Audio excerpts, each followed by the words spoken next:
Bihar NDA में चल रही सियासी उठापटक के बीच जेडीयू के राष्ट्रीय अध्यक्ष ने एक नए विवाद को हवा दे दी है। आरसीपी सिंह ने सीधे तौर पर केंद्रीय मंत्रिमंडल में हिस्सेदारी की डिमांड कर दी है। जल्द ही केंद्रीय मंत्रिमंडल का विस्तार होना है। ऐसे में आरसीपी सिंह ने कहा है कि विस्तार चाहे जब भी हो, लेकिन जेडीयू भी एनडीए गठबंधन का सहयोगी है। मंत्रिमंडल में हिस्सेदारी उससे भी मिलनी चाहिए। न केवल जेडीयू बल्कि आरसीपी सिंह ने बीजेपी के अलावा एनडीए की हिस्सा रही सभी घटक दलों को मंत्रिमंडल में हिस्सेदारी देने की वकालत की है। बहुत स्पष्ट विचार है। जेडीयू एनडीए का हिस्सा है।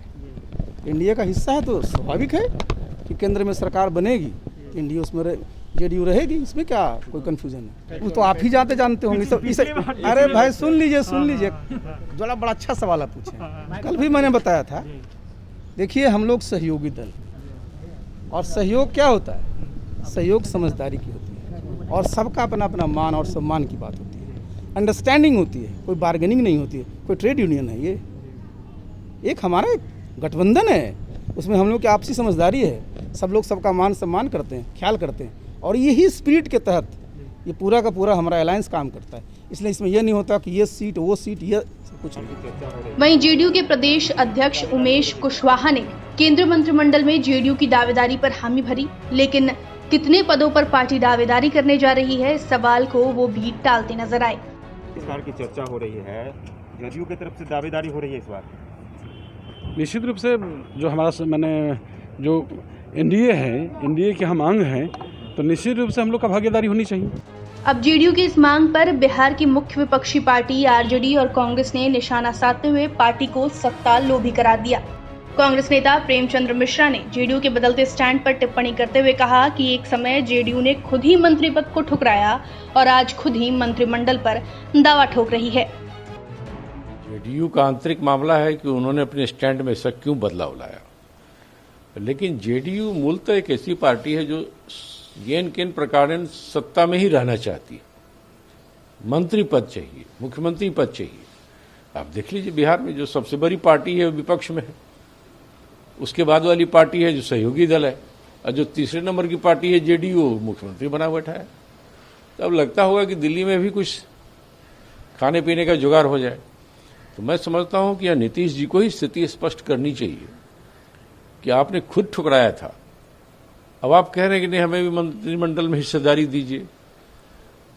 तो यह प्रमाणित करने को पर्याप्त है कि जेडीयू बिना सत्ता के सरवाइव करने वाली पार्टी नहीं। वहीं आरजेडी नेता भाई वीरेंद्र ने तो यहां तक भविष्यवाणी कर दी कि आने वाले दिनों में जेडीयू दो धड़े में बढ़ जाएगा, क्योंकि पार्टी अंदरूनी कलह से जूझ रही है। जल्द ही जेडीयू का अस्तित्व मिट जाएगा। जदयू में सब कुछ ठीक ठाक नहीं है, उसी पार्टी में दो फांक होने जा रहा है। और मैं पहले भी कहा था कि जदयू नाम की पार्टी नहीं रहेगी तो नहीं रहेगी। मैं जो घोषणा करता हूं वो भगवान की इच्छा से, जनता की इच्छा से अमल हो ही जाता है। और ये लालच में गठबंधन है। ये गठबंधन जो है सिद्धांतों से जुड़ा हुआ नहीं है, ये लालच का गठबंधन है। और जो जनता के लोग नहीं हैं, जिन्हें जनता नहीं चाहती, वही कहता है कि मंत्रिमंडल में हम शामिल होना चाहते हैं। तो एनडीए का मामला है, क्या है नहीं है, लेकिन पार्टी टूटेगी निश्चित। बता दें कि केंद्र की नरेंद्र मोदी मंत्रिमंडल का विस्तार जून के अंत या जुलाई के पहले हफ्ते तक होने की संभावना है। इसी संभावना को देखते हुए जेडीयू ने अपनी मांग रखी है।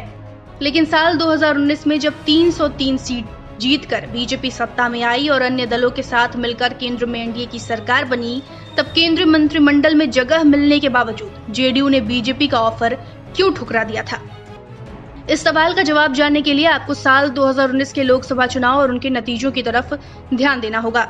साल 2019 के लोकसभा चुनाव में बिहार की 40 सीटों में से बीजेपी 17, जेडीयू 17 और लोक जनशक्ति पार्टी ने 6 सीटों पर चुनाव लड़ा था, जिसमें बीजेपी 17, जेडीयू 16 और लोक जनशक्ति पार्टी 6 की 6 सीट जीतने में कामयाब रही। तब जेडीयू के राष्ट्रीय अध्यक्ष नीतीश कुमार को नरेंद्र मोदी कैबिनेट में अहम भागीदारी की उम्मीद थी, लेकिन पार्टी को केवल एक ही पद ऑफर किया गया।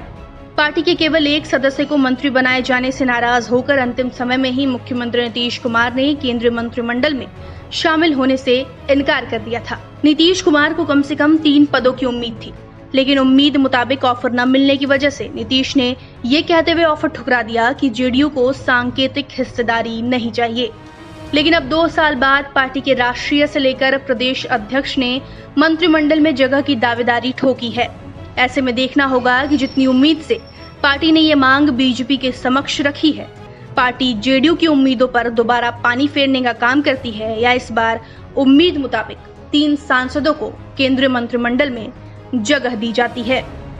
ब्यूरो रिपोर्ट, बिहार तक।